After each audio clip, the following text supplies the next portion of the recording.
Oke, assalamualaikum warahmatullahi wabarakatuh. Kembali lagi dalam channelnya Pak Usu, belajar mandiri pasti bisa. Oke, kali ini kita akan belajar tentang pembentukan bayangan pada cermin cekung. Nah, selain pada cermin datar, peristiwa pembentukan bayangan dan pemantulan cahaya juga dapat terjadi pada cermin cekung. Nah, apa itu cermin cekung? Sebelum kita mengetahui lebih dalam, apa itu cermin cekung? Nah, cermin cekung itu cermin cermin yang bentuknya seperti bagian dalam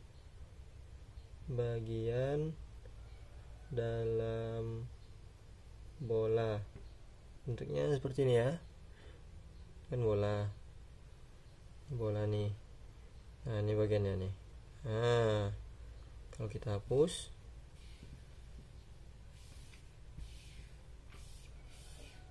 nah kurang lebih seperti inilah bentuknya ya.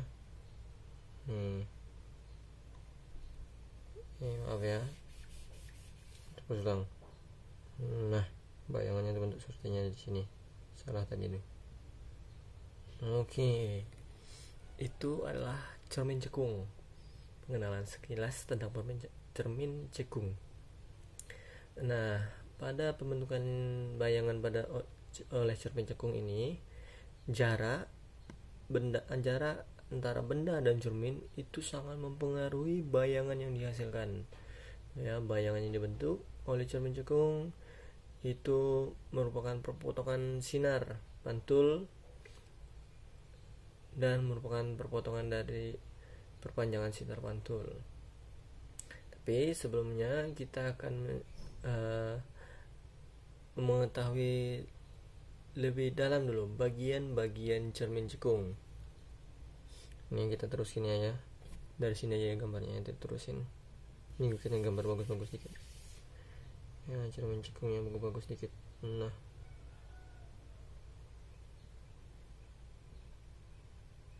oke. Sini. Nah, seperti inilah kurang lebih. Nah, di sini ada SU. Kemudian pada titik ini dia ada namanya M. Di titik ini ada namanya F. SU itu merupakan sumbu utama. Ya. M merupakan pusat kelengkungan.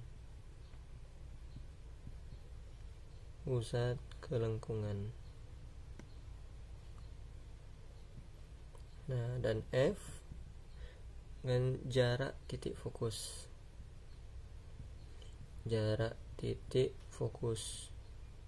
Dimana F ini merupakan setengahnya dari jari-jari kelengkungan. Maaf ya, F ini merupakan setengah jari-jari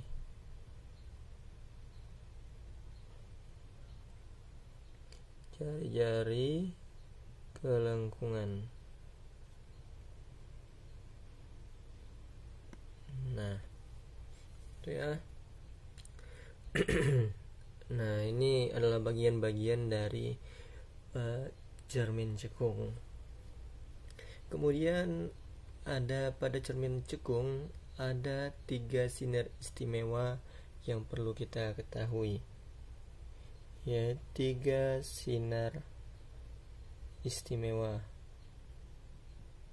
Ya, 3 sinar istimewa. Yang pertama, ya, sinar datang. Ini kita bikin dulu. Ini seperti ini ya. Nah, di sini M, anggap saja M sini, kemudian F tengahnya. Nah, ini adalah sinar yang pertama ya. Sinar datang sejajar sumbu utama akan dipantulkan melalui titik fokus. Nah ya, ini titik fokus. Jadi kalau sinar datang, ini sumbu utama ya, dia sejajar sumbu utama. Ini yang sini ya, sejajar. Dia akan, ini titik fokus, dia akan dipantulkan melalui titik fokus. Nah seperti ini. Ini sinar datang dan sinar pantulnya. Itu ya. Sinar datang sejajar sumbu utama akan dipantulkan melalui titik fokus. Itu yang pertama. Oke, yang kedua. Yang kedua, kita bikin lagi. Ini ya. Sini M, sini F. Nah ya. Nah, sinar yang kedua, sinar datang melalui titik fokus akan dipantulkan sejajar sumbu utama. Jadi kalau ada sinar datang melalui titik fokus seperti ini, dia akan dipantulkan sejajar sumbu utama. Artinya lurus ya. Sinar datang melalui titik fokus akan dipantulkan sejajar sumbu utama. Nah, ada sifat yang terakhir atau sinar istimewa terakhir, yakni sinar datang. Nanti dulu kita buat dulu gambarnya.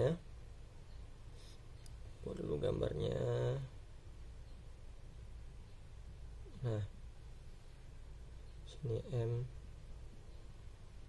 sini F. Nah, sifat yang terakhir, sinar datang melalui pusat kelengkungan, maka akan dipantulkan kembali melalui titik pusat kelengkungan tersebut. Jadi pusat kelengkungan yang mana? Pusat kelengkungan adalah M. Jadi kalau sinar datangnya melalui pusat kelengkungan, kita panjangin ya, maka dia akan dikembalikan melalui titik pusat kelengkungan tersebut. Jadi kalau dia datang seperti ini ya, melalui sini dia akan pantul juga ke sini. Nah, seperti itu ya.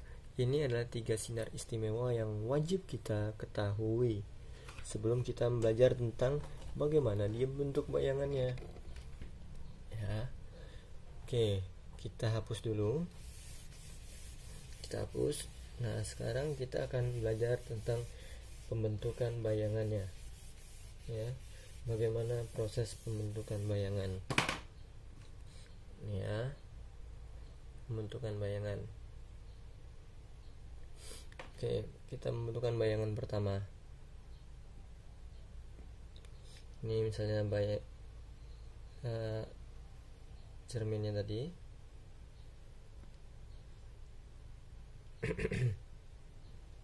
Bagaimana proses pembentukan bayangannya? Di sini M,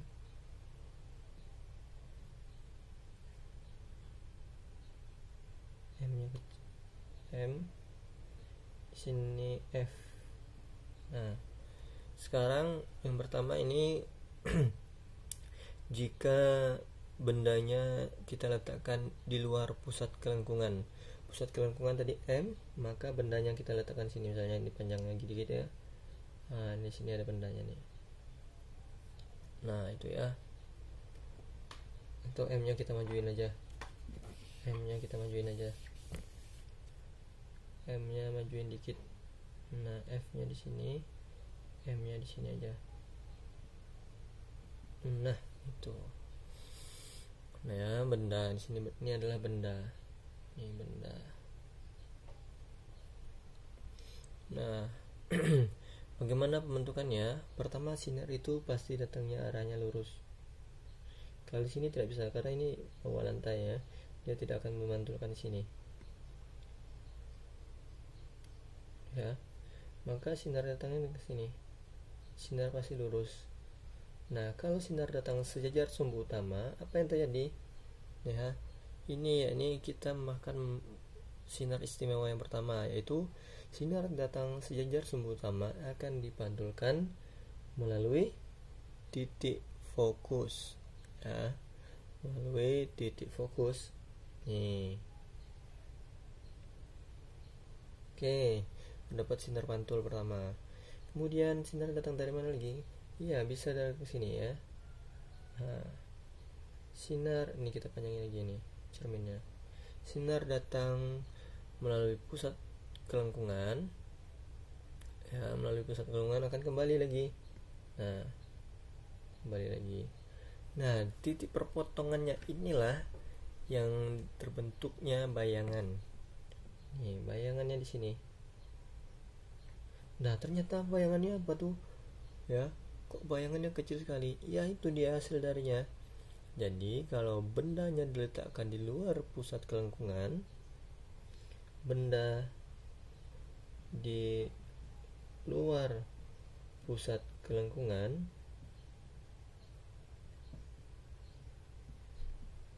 nah, bayangannya terbentuknya bagaimana?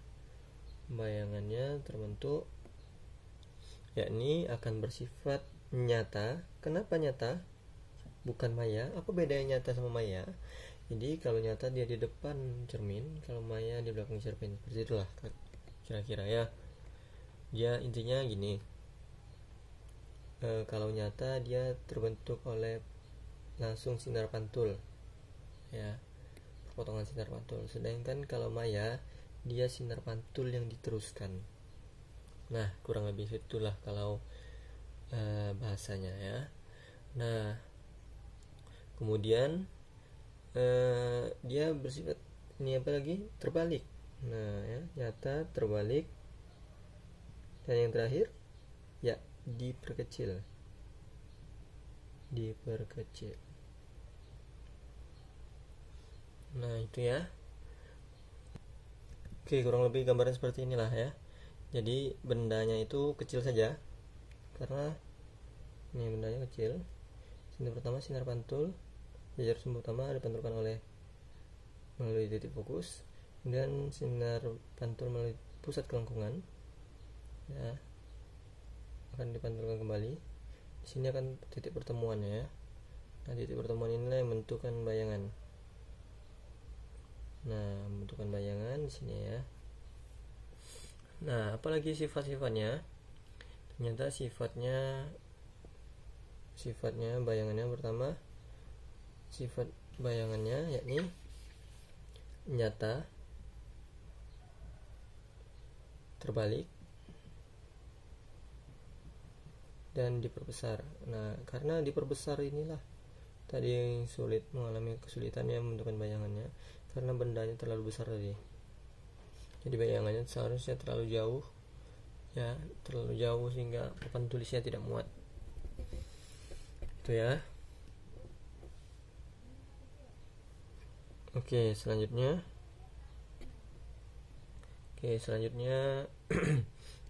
kita masuk benda yang ketiga, pembentukan bayangan yang ketiga. Ya, pembentukan bayangan yang ketiga.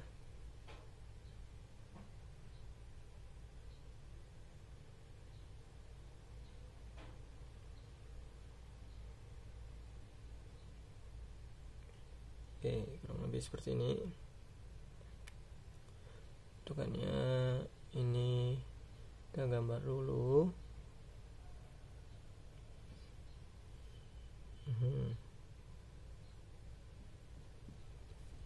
Oke, kurang lebih seperti itu ya. Sekarang bendanya akan kita letakkan pada titik fokus. Ya, sini M, sini F. Ya, bendanya kita letakkan tepat di titik fokus. Bagaimana? Ya, kita pertama bendanya di sini. Nih, sejajar benar datang sejajar sumber utama, tentukan melalui titik fokus. Dengan ya. Kemudian dia sinar datang sejajar titik kelengkungan. Ya. Nih. Nah, karena ini sulit ditemukan, coba kita teruskan. Ya, kita teruskan.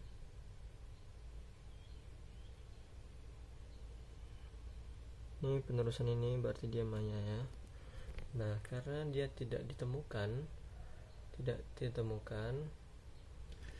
pada nyata dia tidak mungkin, sulit ditemukan ya, karena cukup panjang. Maka untuk gambar yang ketiga, jika benda diletakkan pada titik fokus, maka bayangan tersebut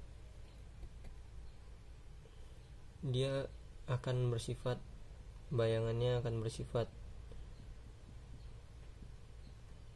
maya. Mayanya di mana? Di tak terhingga ya. Maya di tak terhingga.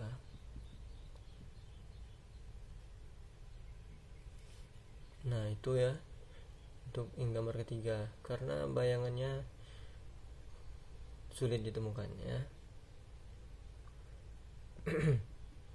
Oke, lanjut pembentukan bayangan keempat yang terakhir ya.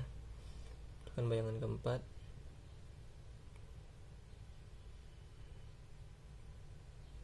keempat. Yakni kalau dia berada, ini misalnya titik fokus, ini M, dia berada di depan titik fokus ya. Dia berada di depan titik fokus. Pertama, sinar datang sejajar sumbu utama dulu. Itu terus ya. Sinar datang sejajar sumbu utama, kemudian dipantulkan ke F titik fokus ya. Nih, sini. Kemudian melalui pusat kerongkongan. Nih ya. Sejajar. Nah, jadi kalau untuk nyata dia sangat sulit ditemukan. Nah, kalau kita teruskan, nah nanti dia titik perpotongannya di sini. Nah, ini dia ya. Maka gambarnya juga harus putus-putus. Kalau dia berputus-putus, berarti apa sifatnya? Pertama, maya, kemudian dia tegak, tidak terbalik, dan diperbesar. Nah, oke, sekian dulu. Itulah pembelajaran kali ini tentang pembentukan bayangan pada cermin cekung. Oke, semoga kalian mengerti. Pausu akhiri. Assalamualaikum warahmatullahi wabarakatuh.